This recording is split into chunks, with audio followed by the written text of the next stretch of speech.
In the process of working on your dreams, you are going to incur a lot of disappointment, a lot of failure, a lot of pain, a lot of setbacks, a lot of defeats. But in the process of doing that, you will discover some things about yourself that you don't know right now. What you will realize is that you have greatness within you. What you'll realize is that you're more powerful than you can ever begin to imagine. What you will realize is that you're greater than your circumstances, that you don't have to go through life being a victim.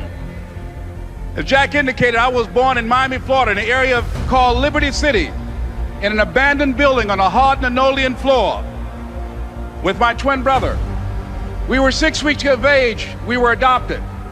When I was in 5th grade, I was identified as EMR, labeled educable, mentally retarded, put back from the 5th grade into the 4th grade, and stayed in that category until I got out of high school. I don't have any college training, but I met a high school teacher who one day changed my life. I was waiting on another student, and when he came in, he said to me, "Young man, go to the board and write what I'm about to tell you." And I said, I can't do that, sir. He said, "Why not?" I said, "I'm not one of your students." He said, "It doesn't matter, follow my directions now." I said, "I can't do that, sir." He said, "Why not?" I said, "Because I'm educable, mentally retarded." And he came from behind his desk and he looked at me. He said, "Don't ever say that again. Someone's opinion of you does not have to become your reality." I'm saying this is the time more than ever that you want to begin to inoculate yourself with positive words, coming to conventions, showing up on meetings, being on the calls, to make yourself unstoppable, to get out of your mind the polluting negative thoughts that's causing most people to go through life being stuck because they're volunteer victims. Somebody said that many people die at age 25 and don't get buried until they're 65 because they got so much garbage in their minds. You are here because you've got a clear vision of what you want and where you're going. Give yourselves a round of applause. Don't worry if they don't get it. Don't try and convince people to do this business. A person convinced against their will is of the same opinion still. You are not like everybody else. You can walk outside and find pigeons, but if you're looking for eagles, it's going to take you a minute. You are different. It's lonely at the top. How many of you know it's lonely at the top? Raise your hands.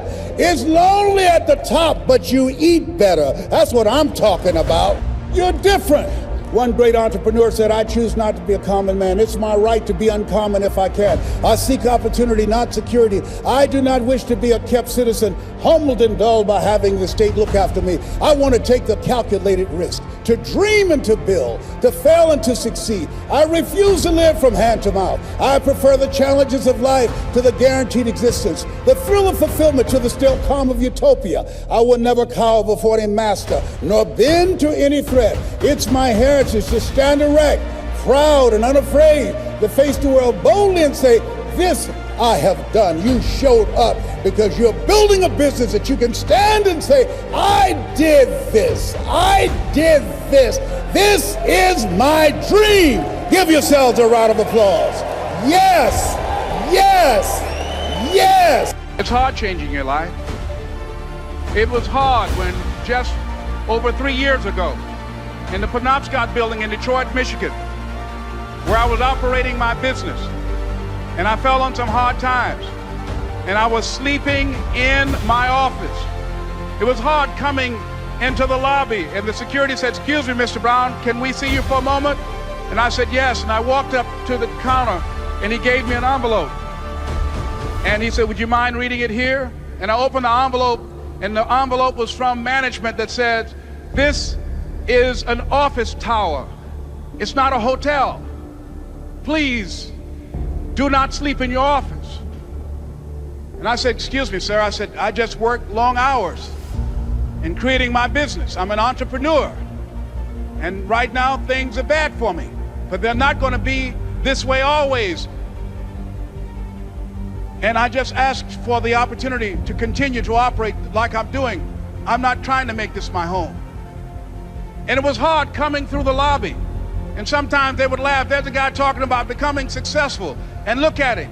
He's bathing in the bathroom upstairs on the 21st floor. He sleeps on the floor. Him and 2 other dreamers up there. Look at him. It was hard, ladies and gentlemen, coming to speak to people. And I was facing financial difficulties in my own life. I was behind on my bills and my dreams, and I'm saying to them, you can live your dream. It was hard, ladies and gentlemen. It was very difficult to pick myself up each day believing that I could do it. There were times that I doubted myself. I said, God, why is this happening to me? I'm just trying to take care of my children and my mother. I'm not trying to steal or rob from anybody. Why did this have to happen to me? It was very hard. And here's what I want to say to you. For those of you that have experienced some hardships, don't give up on your dream. No one could have convinced me by holding on, by continuing to push forward, by continuing to run toward my dream, that one day I would have my own talk show. It's a long shot, ladies and gentlemen, from Liberty City, an abandoned building on a floor, never knowing my mother or father. It's a long shot. Being here with you today in this dome in Atlanta, it's a long shot. No college training, labeled educable, mentally retarded, but I kept running toward my dream. Don't stop running toward your dream. Here's what I discovered that happens to you in life, that you will go through things, and while you're going through them, you can't understand why it's happening to you. But after you go through it, you get back and you look at it and you say, oh, now I understand why I needed that lesson. Have you ever happened to you? Raise your hand. Has it ever happened to you that I couldn't understand it then, but after I got through it, then I saw that was preparing me for bigger and better things. That as you go through the challenges of life and you look at it and embrace whatever comes to you, don't run from it. Step toward it. Don't try and duck it like most people do. See, most people want it easy. See, easy come, easy what? Easy go. See, but when you go at what you're going to deal with and you deal with the difficulties of it, when you handle those hard things close at hand, making those hard decisions right now that you don't want to make, learning those things that you don't like to do, but you know that in order for you to get where you want to go, this is one of the hoops that you have to flip through. And I'm saying to you, whatever you got to do it, because if you don't, life is going to whoop you until you surrender and say, okay, all right, I cooperate, okay, I learned, okay. It had to wear me out a long time. So if it's hard, then do it hard. You're going to focus to develop your skills. The guy was the new owner of a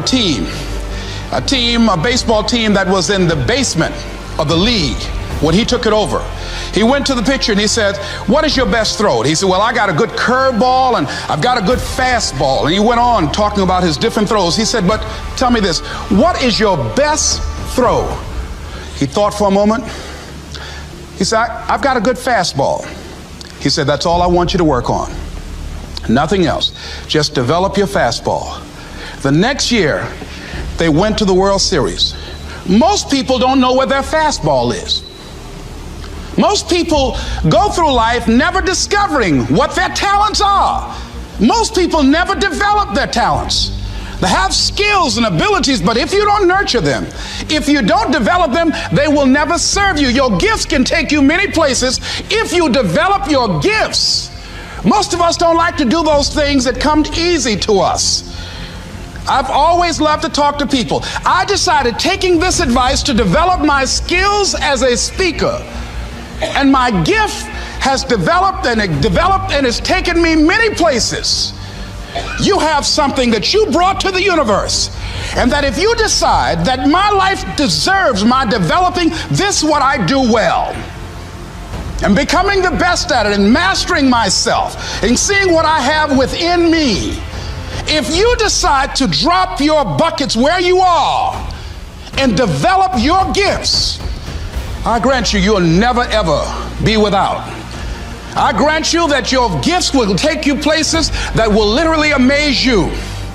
I grant you that if you begin to work to develop your gifts, you'll develop a strong sense of happiness. You'll get a larger vision of yourself, because part of beginning to get a larger vision of yourself, all of us need some area of our lives where we can have a feeling of competence.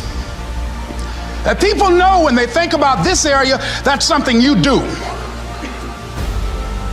That you eat and sleep that. And that you do that. You do that. And people know it. And you know it. So you've got to work on it.